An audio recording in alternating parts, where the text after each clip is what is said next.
Today was our annual trek down to Hall H at Comic-Con, and we spent a long time working on what to show, and we brought in the Ant-Man cast and revealed some of the characters they'll be playing, showed some very early footage of what Ant-Man will look like flying on an ant in his outfit, and then of course brought out the majority of the Avengers cast and showed for the very first time anywhere the first footage from Avengers Age of Ultron. It was great. Joss Whedon, our writer-director, who's very close to finishing the film, couldn't fly out here for this.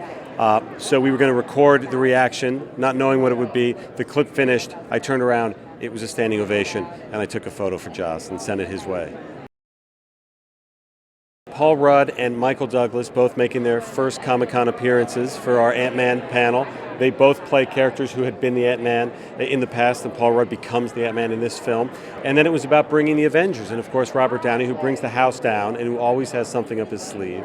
And Chris Hemsworth and Chris Evans and Jeremy Renner and Kobe Smulders and Sam Jackson, who is the godfather of Khan. He reminded them that he's been coming here since episode 1 in I think 1998 or 1999. And then we brought out for the first time as sort of official members of the Avengers team, Paul Bettany.